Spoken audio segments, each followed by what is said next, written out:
Hey everyone, welcome to Out of Range VR. This is the first real full look at the project so far, and I wanted to use this video to show what the game is, what I've already built, and where it's starting to go. The whole idea behind Out of Range VR is that I don't want this to feel like a basic shooting gallery or just a sandbox where you spawn in weapons from a menu and start firing. I want it to feel like an actual place. A shooting range you can move through, interact with, and gradually build into something bigger.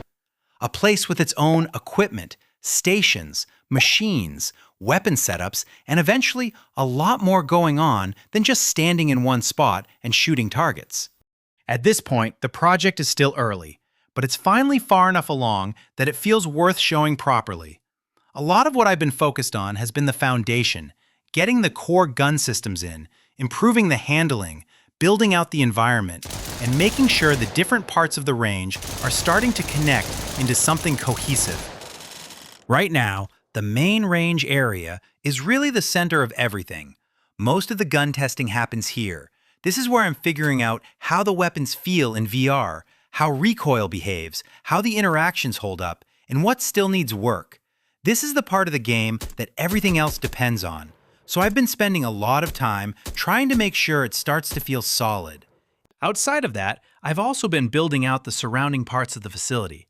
There's the vending area, where you can grab some more ammo as you brag about your high score, and there's the gun counter, where the weapon side of the range is starting to take shape. Those parts matter because they help the game feel more physical and believable. I don't want everything to feel like disconnected test features. I want it to feel like you're actually standing in a place that was built for a purpose. As for the guns, I've got 5 in the project right now: the M1911, AK-47, AR-15, AKS-74U, and the MAC-10. Each one is there for a reason. The M1911 works as a baseline pistol. It's straightforward, so it helps me focus on the fundamentals without too much extra going on. Basic handling, grip feel, reloading, recoil, that kind of thing. The AR-15 works well as a more standard rifle platform. It gives me something cleaner and more stable to compare other weapons against.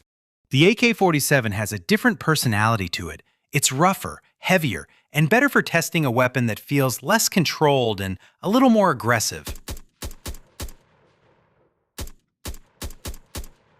The AKS-74U gives me a more compact rifle setup, which changes the feel again and helps me test a different kind of handling.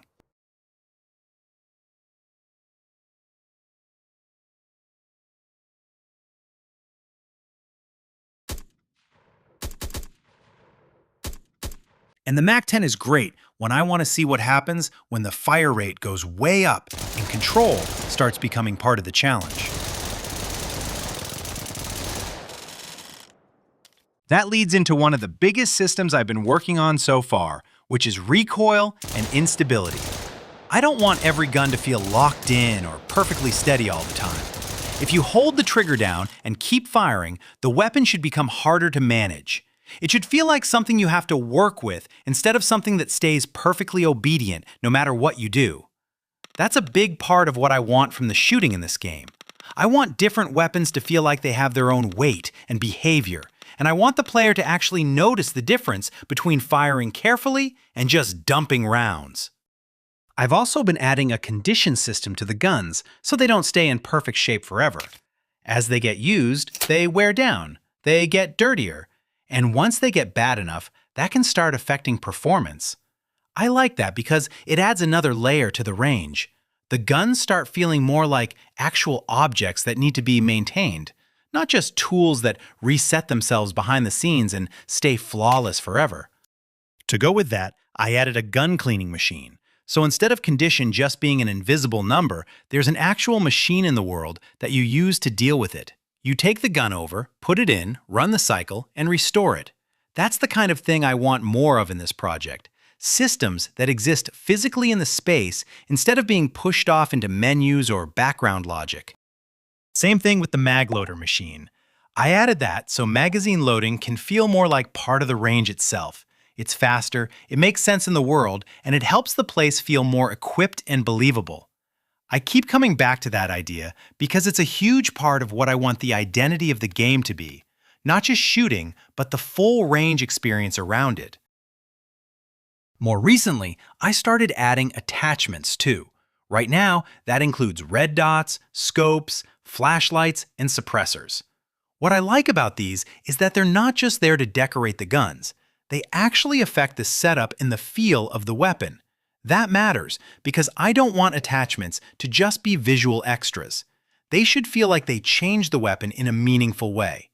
Even small changes in aiming, handling, utility, or control can make the gun feel different, and that gives the player a reason to care about what they're using instead of everything feeling interchangeable.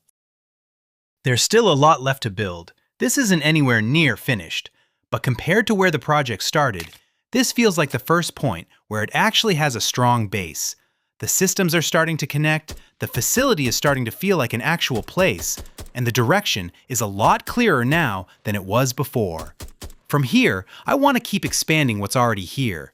More guns, more attachments, more range equipment, more interaction, and more of the little details that make the whole thing feel complete. So that's where Out of Range VR is right now. If you want to follow the progress, subscribe and stick around. And let me know what you want to see next in Out of Range VR. More guns, more attachments, or more range machines. Thanks for watching.